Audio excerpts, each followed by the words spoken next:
I know what you're thinking, but I assure you it's not my fault. Okay, it's kind of my fault, but blame Tom, because, I don't know why, I just like blaming Tom. But at last, here's episode 17 of the Battlefield 3 Top 10 Plays by Hazard. Number 10, oopsie daisy, I've lost my jet, but in exchange, Sanyol the Gangster would like to take your aerial personnel transportation facilitator. Basically, a chopper's dead, and the 4 blokes in it, yeah, they're gone too. Sorry about that, but man's gotta do what a man's gotta do. Man's gotta eject out of his jet for the sake of stylish heli takedowns.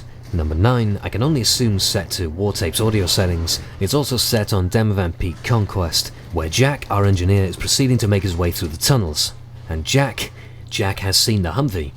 Turns out there's nobody in this Humvee, and that this Humvee is conveniently placed behind every opposition player you could possibly imagine. So he proceeds to open fire and punish anybody who doesn't have an RPG, a C4, or even simply a spare grenade. Those that do, however, are possibly already dead, or simply can't comprehend the fact that some bloke is shooting up half their team with their own bleeding car. Of course, he never wanted to steal the car, he just wanted to borrow the munitions. Nevertheless, total kill count at the end of that gank, shall we say? 8 kills with a bunch of assists for being a major distraction. Number 8, Zargas has an M4, but he's not going to be using that. He's going to be using an RPG and a wall. And after much success with that wall, he's decided to use another wall. So the first wall on the right got 4, the second one on the left not quite as good, only got 2. Decides he likes 4 better, so he goes back over to the right, and naturally, he of course comes out with 5. Battlefield 3's upgraded destruction system means that if you aren't doing this kind of thing regularly on Grand Bazaar, you're probably missing out on some serious multi-kills. The number of players that gather up and hang around these choke points with these ginormous buildings just begging to be dropped on them means so many potential 4, even 5-man debris crushes just waiting to happen, as we've seen multiple times here.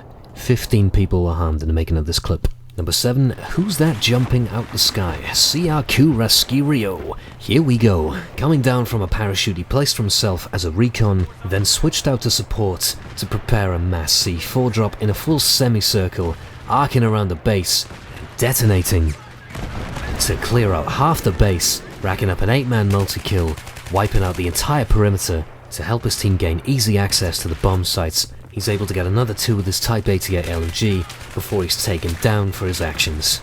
That's a small price to pay for such a huge play in Rush. Number 6, Sidewinder. We meet again. Sidewinder is a man who can be described as something of a helicopter troll. Not in a bad way, of course. I mean, he's a good-spirited helicopter troll. He's not the kind to waste your team's choppers. He's more the kind to just use them unconventionally, but for a profitable gain all the same. And you know, I say unconventional, unorthodox. Basically roadkills with choppers, you know, no big deal. 3-man splatter with a helicopter. It's kind of his thing, and I know what you're thinking. You're thinking, what kind of ridiculous circumstances lead to triple air kills on Caspian? The same kind that when you go for it a second time, you come out with a quad. The squad squash. The entire squad waiting for that helicopter to spawn. Sidewinder arrives a split second early to crush them all and flies away to see the fresh heli spawn in, just a little too late to save him. It makes me giggle. Number 5, White Moose is playing some Conquest. He's in the Demovan Peak tunnels, maintaining the C flag at the center of the map, defending from a whole charge of enemies invading from A and B. And after a whole host of successful hits on the enemies in that corridor, he's finally exhausted his first magazine, but with that one mag, took out 8 enemies. While that initial burst of 8 kills was a great play in itself, White Moose isn't quite finished in this tunnel yet, and while the action dives down a little with a lot of back and forth hit markers, unlucky shots that landed but didn't quite do enough damage to make a kill, there is a nice creative spark waiting to happen. But in the meantime, I do recall a familiar clip with the same player, same weapon, same time, same place, although his positioning was perhaps a little different. Last time he was out on the main road with a clear view to the open end of the tunnel, able to get clean shots on players running in from the outside. On this occasion, however, he's tucked in more to the right-hand side of the cavern, more or less where the ENCOM station would be, and as a result, all of his targets are getting inside with a lot more cover to work with, and while his enemies who go down the corridor are stuck in a confined space, he generally only sees them for a split second before they disappear out of the scope. And that makes it incredibly difficult to land clean headshots when you've got such a small time frame to work with, and it goes from being target practice to more of a guessing game of when they're going to make the dash across your sights. But elsewhere, Moose's team are having a little trouble with a tank at the end of the tunnel. He's also noticed some enemy AT mines placed at the entrance, right under the tank. Disabled tank with sniper rifle from 150 meters. Oh yeah. Oh yeah, that's about as anti-materiel as the M48-5's ever gonna get anyway.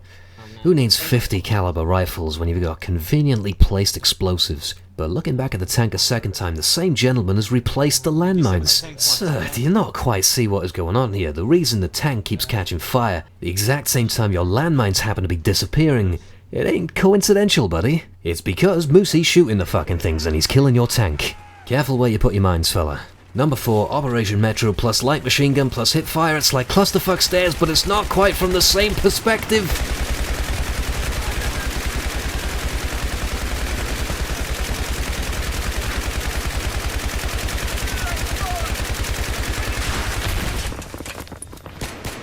Alright, where was the guy who was meant to be watching the back door? You had one job, bro. One job. We were having a lovely prone party in the middle of the corridor before Hooks invades with his RPK and tears up, I don't know, only 18 of us. You're a disgrace to backdoor watching. Ah, poor guy. The backdoor guard now needs a name, and I'll be impressed by anyone who gets this reference, because we're going to call him Alan. Alan, please watch backdoor. You had one job, Alan. Number 3, Mamestad's having a hardcore shootout on Metro, using an M48-5 with a Cobra sight, and he's found himself behind multiple enemies, picked off 2 already, looks up at the door for a 3rd, looks past the dumpster for a 4th, makes it 5, and 6 enemies, all looking at the wrong end of the choke point when they would have been better off taking a peek behind them.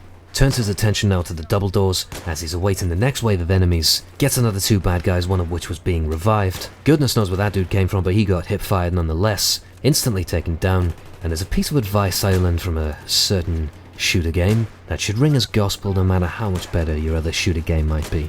It advised me to check my corners, and after having witnessed half your team go down to just one bloke, that bloke probably needs a reload and he's probably gonna opt for a dark corner in which to do the deed.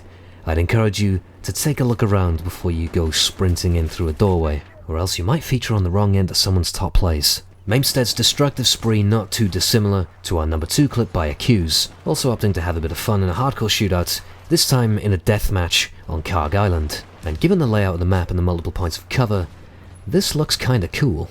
Accuse also opted for the M48-5 but instead decided to attach the US holo sight, and while your choice of optics is seemingly down to preference, the holographic sight's clearly working out very well here, as he's yet to miss a bullet. Currently on a spree of 6 kills, he's looking to maintain his accuracy, makes it 7, and spots one more dashing behind cover, edges out and takes his time, and plants a shot right on his chest for an 8th kill.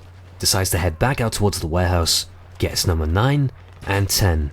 And for those with a keen eye, you'll see he is going to miss one shot, but follows up with kill number 11, and all the action now seems to be happening outside the warehouse and just by the waterside, and decides to head over to see who else he can clean up in this incredibly accurate streak. Claims number 13 and flashes up his score, rightly so, at 13-0, finds this fella chilling out behind a pile of bricks, and looks up straight ahead for a 2-for-1.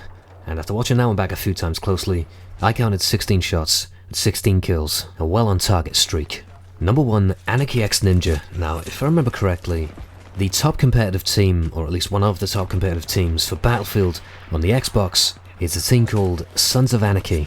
I believe Anarchy X Ninja may be in this team, and while this is far from a competitive scenario, certainly, he's decided to go for the humiliation approach to this deathmatch on No Shot Canals, currently making an attempt for his 4th set of dog tags. Won't be taking any chances with this gentleman sprinting down the tracks, although a previous victim did just have his knife wounds nullified by a defibrillator only to feel the blade once again. Another potential target is now outside the tracks, and I'm pretty sure this isn't standard evasive techniques for a ninja, but, well, it clearly works out alright.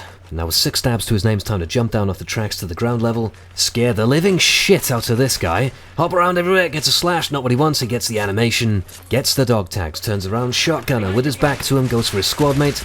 Big mistake, son! Revenge! I'm dead. Okay, well 8 successive knife kills can't be bad either way. That was episode 17, hope you enjoyed, thank you for watching, and goodbye for now.